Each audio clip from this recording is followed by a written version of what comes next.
You're listening to a Frequency Podcast Network production.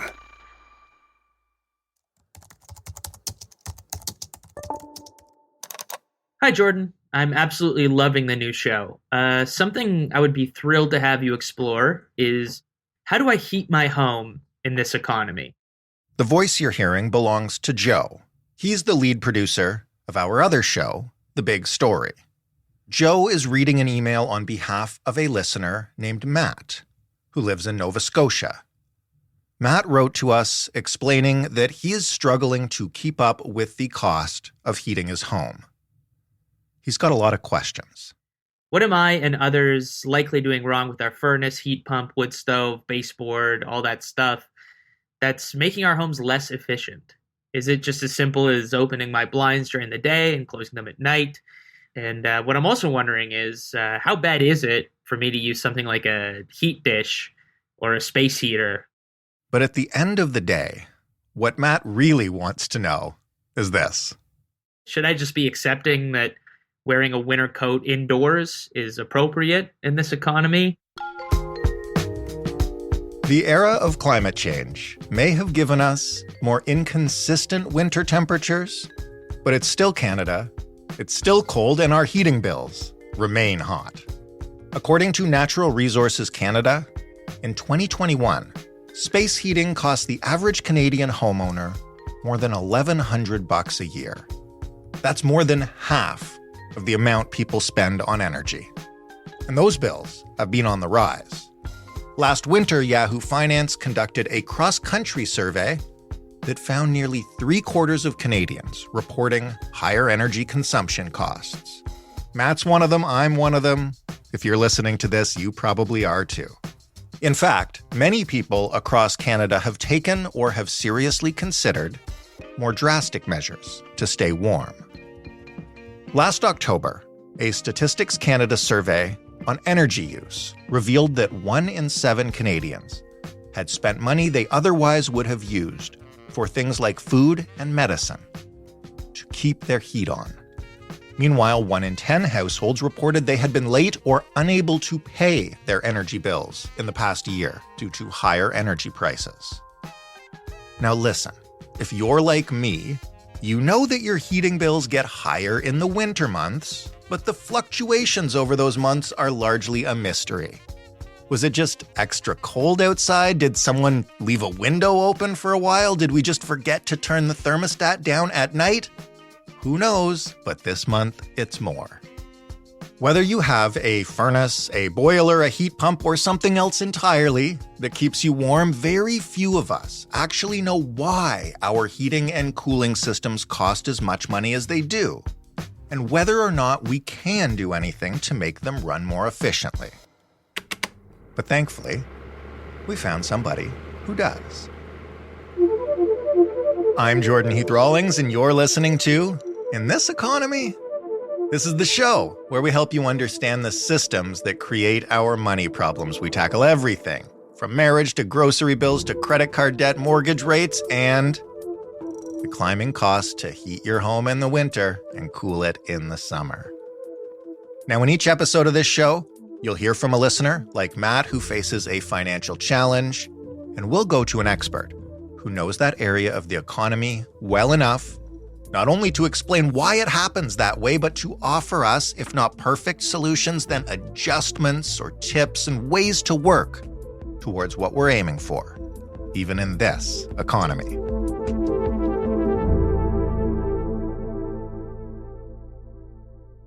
While most homeowners and renters have no control over natural gas prices or electricity rates, there are ways to lower heating costs. If you find that the air in the house is stuffy, sometimes that could indicate that there's not adequate air exchange happening. That means the house has been sealed too tight. Then maybe you should look at getting an energy audit done so that the numbers can actually tell whether or not the house requires mechanical ventilation to bring in some fresh air. This is Violet Kopperson. She is a registered home energy advisor at Windfall Ecology Centre in Aurora, Ontario.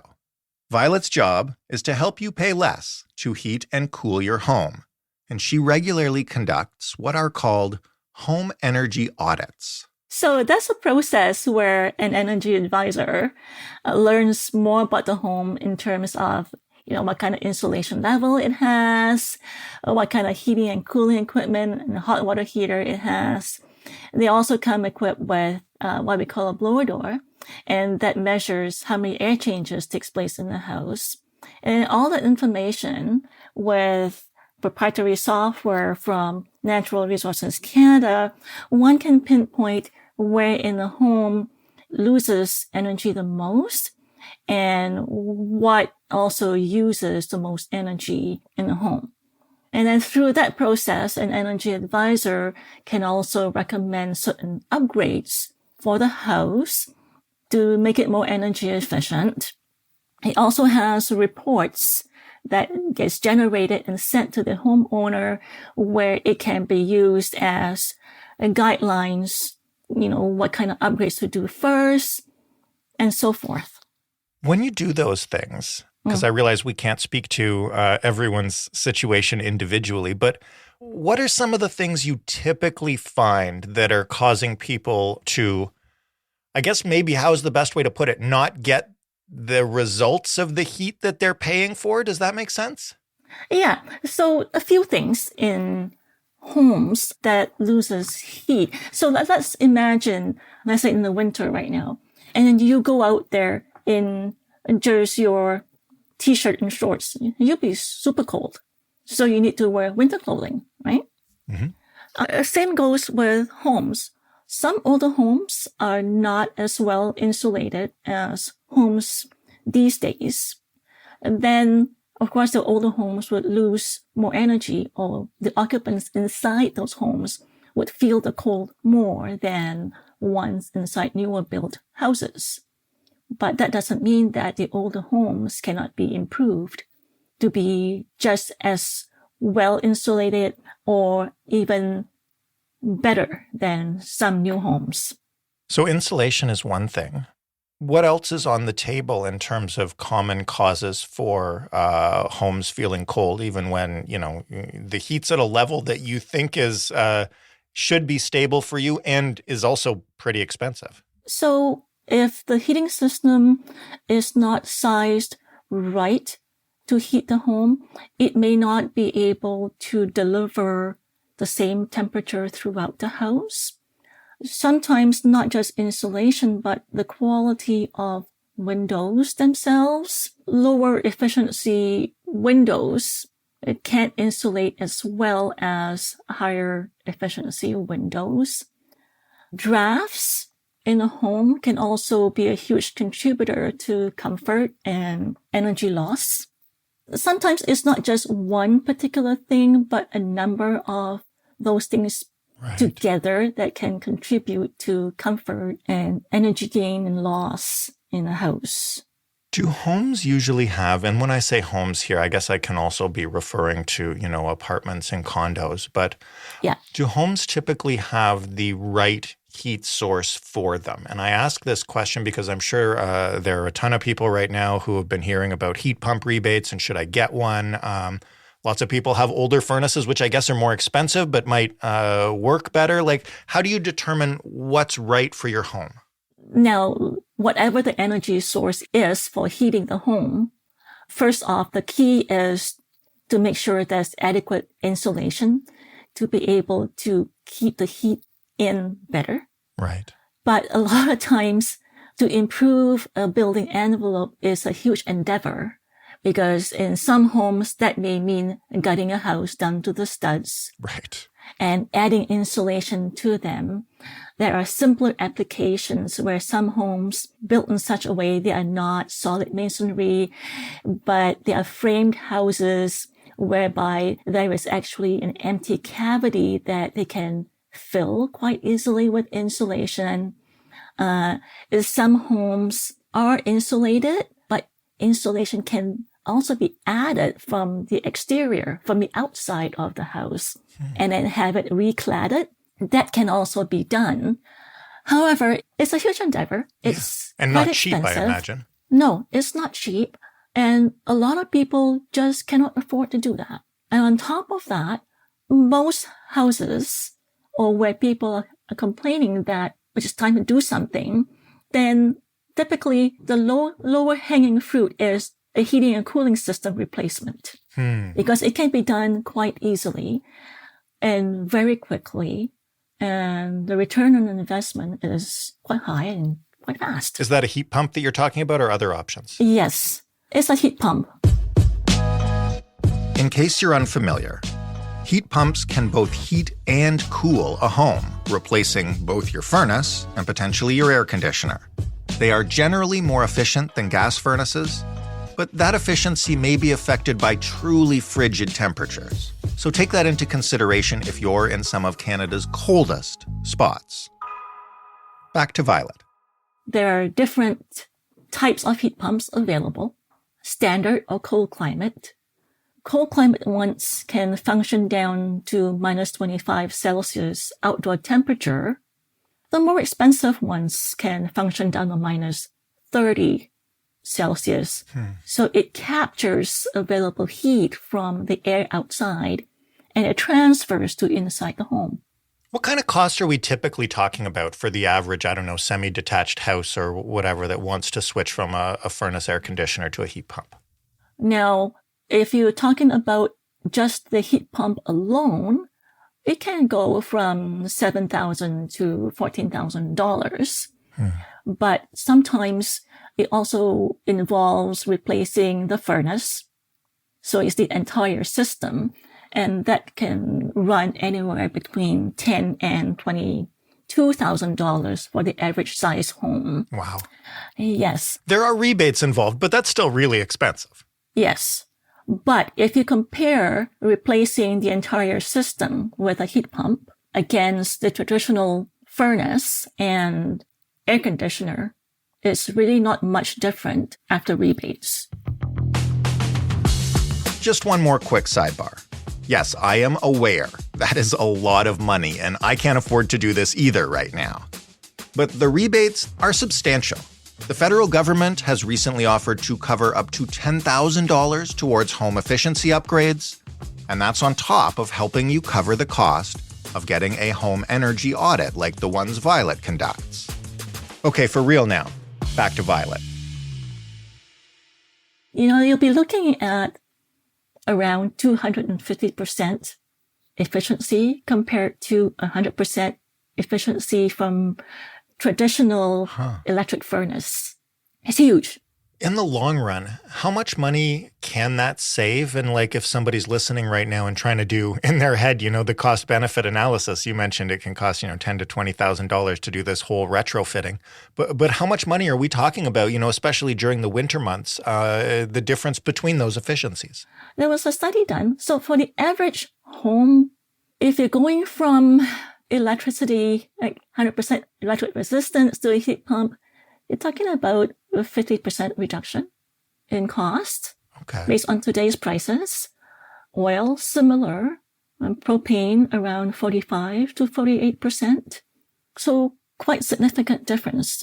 On top of that is also less emissions going from whatever you currently have to a heat pump for heating and cooling. If somebody's listening to this now and they're hearing, how much that'll cost, and there's no way I can do that. There's no way I can take my home down to the studs and add insulation. What are some of the behaviors or some of the things that people do that can contribute to having a poorly heated home or a well-heated home or even just the cost in general of heat and energy? So if you're not home, let's say for a number of hours, the key is to turn down the temperature in the house by just a couple of degrees, not too much, so that the heating system isn't running consistently to heat the home, to heat the belongings in the home and not the occupants. That can actually help you save a few dollars. When you go to bed at night, turn down your thermostat by, 1.5, 2 degrees, because you're under a blanket, so you're warm and comfortable. And then have it programmed to come back on again just about half an hour or so before you are ready to wake up, so that when you do get out of bed, the air is warm enough for you. That would actually help. And we do the reverse in the summer. Now, in bedrooms where nobody is using and there's a window there, just utilize the drapes or the blinds, whatever window coverings you have. That extra little bit over the top of the glass, no matter how energy efficient the windows are, actually helps keep some of the cold out. And when the sun actually beats on the window and is shining in, then you want to open it up to allow some of the sun's rays to give you some free heat. And then you do the reverse in the summertime. You really want to keep the sun out. Right. What about using smaller things like heat dishes or space heaters while turning the main thermostat down to save money? The downside to that is you still need to keep a minimum temperature in the house. Right. Just in case there's a power failure, at least then the pipes don't freeze. And in most homes, typical areas that's being used a lot is the kitchen, your living room, and a bedroom.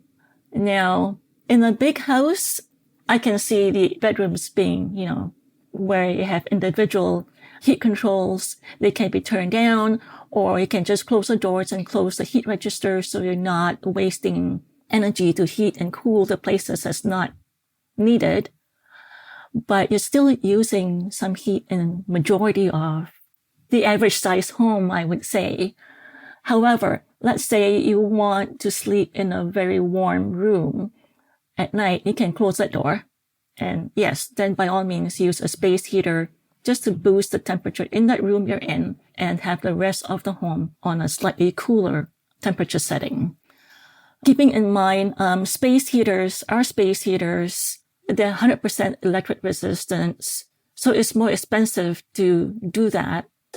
Just look at like a toaster oven is electric heating coils, or the more traditional electric furnace is also heating coils with a fan blowing air around, or your baseboard heating essentially is heated plates and the heat just radiates into the air.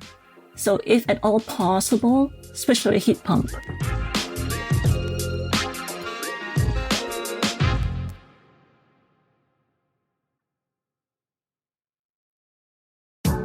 Let's talk about where to begin practically. Someone's listening to this, they've decided, you know what, I probably should have an audit done. How do you arrange that, and are they expensive? So there are registered energy advisors that do that. There are also service organizations who are registered with Natural Resources Canada. Typically, the program will have connections or websites, links to those organizations that you can call and book an appointment with. Now, here in Ontario, the program is being managed by Enbridge. So for those outside of Ontario, you need to find whoever that manages the program for them. Now, here on Enbridge's website, they actually do list out the list of organizations with contact information that you can reach out to. As to typical cost for the average size home, you're looking at $500 for the first pre-energy audit, and the post-energy audit was around $250, and these are before tax. The federal incentive program currently rebates up to $600 toward the audit fees once the participant have completed at least one qualifying upgrade. Interesting. So if they do take action on it, they save money? Yes, they do. So far, we've talked a lot about people who are lucky enough to own their homes or their apartments. What about renters? And before we get into the audit and improvement talk with renters, what do renters need to know about what's required in their homes over the winter or over the hot months of the summer in terms of energy and heating and cooling? Now, are these renters paying for the heat themselves, or are the landlords paying for them? Because I've seen several different scenarios. Some renters are more conscientious about heating and cooling, and some are not. I think it's best to conserve whenever and wherever you can. Right. What about apartments where the renter is supposedly covered for heat and cooling, but it feels inadequate. What are your options? That I'm not sure of, with especially apartment buildings where central heating, where they have no control whatsoever over the settings. Right.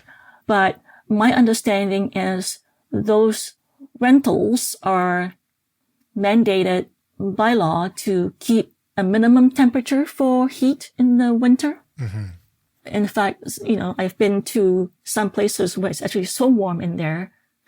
Some tenants actually had to open windows to let some fresh air in and some cool in because they can't turn the heat down. Oh, there are some old buildings that are crazy. I used to live in an apartment building that one side faced directly to where the sun set and the other side was blocked by other buildings. So you would have during the winter, one side that was so hot that people had their windows open and the other side who was like, turn up the central heating. Yes.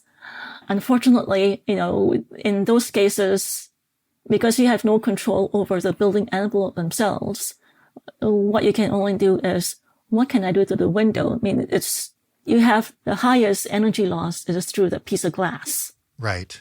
Can you install some thermal window coverings to minimize that cold? Can you throw a rug on the floor? Yeah. What if somebody is renting, whether or not they pay for their own heat, and they want to get an audit done? Are they allowed to do it? Does the owner have to request it? What's that process like? Now, there are rebate programs. That depends on the program themselves, whether or not they will provide rebates for rental properties or not. It really differs from province to province. Enbridge does provide rebates for single-family homes that are rentals, but the audit is arranged by the landlord, not the renter. And so they have to request it and make sure that they go through with it. Yes. And, this is a really, one would hope that the tenant and the landlord have a good relationship. Right. One would always hope that, I guess. Yeah. And, you say, hey, you heard that there is a rebate program available, let's say to top up the attic insulation or to replace the heating system. And really, the furnace is really quite old and very inefficient. I'm really spending a lot of money right now to heat my home. Right. Is it possible to do these improvements since there are rebates? Have a chat with the landlord, point out that there are rebates available. And not only that, it also increases the property value. And on top of that, you'll have a happy tenant. Right. What about, and this is, I think, the last thing I want to get at, for people who are either unable to or can't afford to arrange an audit themselves, do you have a self-checklist? Do you have things that you tell someone when you're describing the process to, walk through their house and maybe do, just to give them a sense of how well they'd perform in an audit? With self-checks, typically is, what can I do to be more comfortable here? If you have older windows, any kind of windows, just have some window coverings. If you own a home and you can actually do something to make some improvements, then look at the age of your existing heating system. If it's older, then be prepared that you might need to come up with a replacement at some point in time.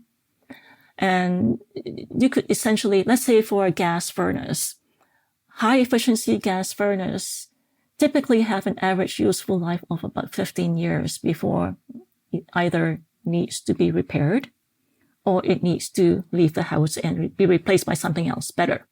If you just bought a house and you don't know, have no idea of the age, the spec plate on the furnace is typically located inside the unit. It has a little door. You just open the door and look inside where it has the model and serial number of the unit. You can actually look it up online. Just Google up, how do I figure out the age of my furnace using the serial number. And there's guidelines on who makes it and what number on the serial number tells you the approximate year it was manufactured. And that'll give you some idea.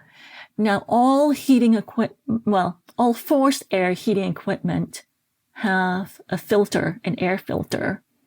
That filter needs to be replaced every couple of months, 2 to 3 months, just so that, the filter actually filters out the dust that's moving in through your air before it hits the furnace and so forth. If that filter is clogged, it reduces the efficiency of the furnace. You don't want that to happen. So those are some of the self things that you can do and maintain it that way. If you find that there's inconsistent heating, let's say your one part of the house is actually a lot colder than another part of the house, then is there actually an air leakage in the area? One way to find out is close all the other bedroom doors and turn on all the exhaust fan in the house, and then feel from that room that's actually cold if there's actually an area where there's draft coming in, and whereby you can get a tube of caulking from a hardware store and caulk around either the windows or the baseboards, or, is there a hole in the closet that you weren't aware of? Those kind of things. Violet, thank you so much for this. I hope there's some real practical advice in here that our listeners can use, and I know I got to get an assessment done, so thank you. You are very welcome. If you're now feeling inspired to lower your energy bills, but you aren't, like many of us, in a spot to buy a heat pump or gut your home to re-insulate it, here's what you can do. First, and this makes me sound like the biggest dad of all time, but if you've got access to your home's thermostat, get in the habit of adjusting it. If you're going out for the day, or even just for a few hours, turn down the temperature by a couple of degrees so that heat isn't constantly running while you're away. You can do the same before you head to bed and just rely on your duvet to make up for those 2 or so degrees. And in the morning, bring it back up to your resting temperature, or, just wear a sweater. And for those who can automate changes to their thermostats, especially if you've got a predictable bedtime or you know when you'll be out and back during the day, set those changes to automatically drop and pick back up. Every time you do that, it's a few cents in your pocket. Second, and this stuff is relevant to renters or anyone who doesn't have control over their thermostat, there are a few cost-effective changes you can make that you don't need a landlord's permission for. Getting drapes or other coverings for windows, especially if those windows are not energy efficient, can actually help keep the heat in. There are even thermal curtains that you can buy that are made to trap air between your windows and the rest of the house, kind of makeshift insulation. And on the rare occasion we do get some winter sunshine, open those drapes wide and take the free heat. Also, if you happen to have ceiling fans, you can change the direction of your fan so that it is rotating clockwise. Since heat rises, this will help push that rising warm air back down into your living space. If your floors aren't carpeted or already covered in decorative rugs, consider investing in some. Rugs can add an insulating layer to floors, which helps them retain heat, and this is especially worth the investment if you've got older wooden flooring. If you do happen to have a good relationship with your landlord, and you think they would be able to get all this and maybe even more done for you, then save yourself the trouble and ask them to buy some rugs, change the drapes, keep the heat in. Tell them it'll save them money in the long run.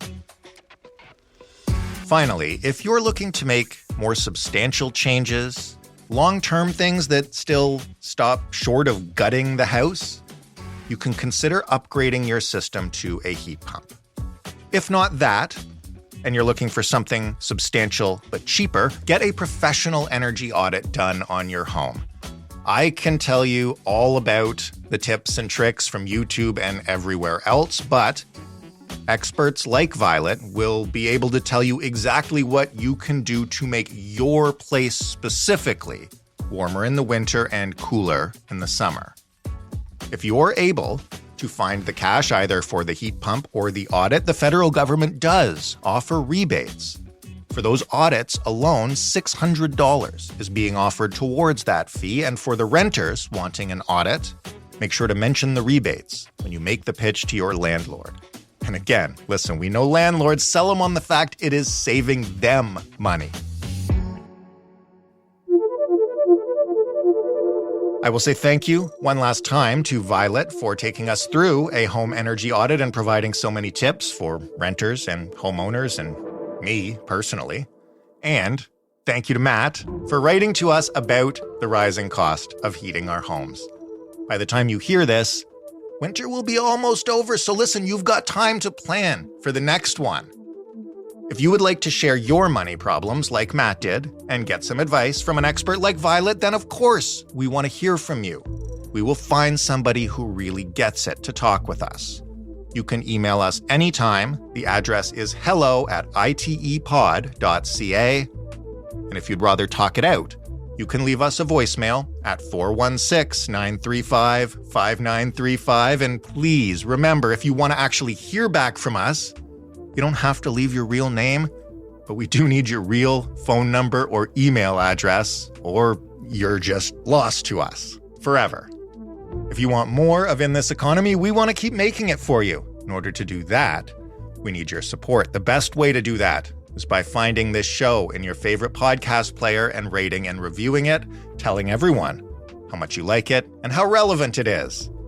If you are a social media person, we are on both Instagram and TikTok at In This Economy Pod. And finally, tell a friend about us. Tell a friend about us, especially if you think they're struggling with a money problem we can help with. If they're not struggling with a money problem we can help with, just tell them it's a good show.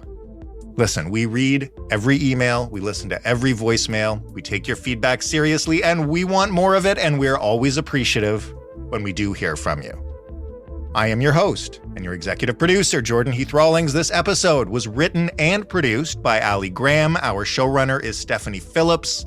Sound design was done by Robin Edgar. Mary Jubrin is our digital editor. Diana Kay is our manager of business development. And together that makes us the Frequency Podcast Network, a division of Rogers. Thanks once again for listening. We will talk to you next week on In This Economy.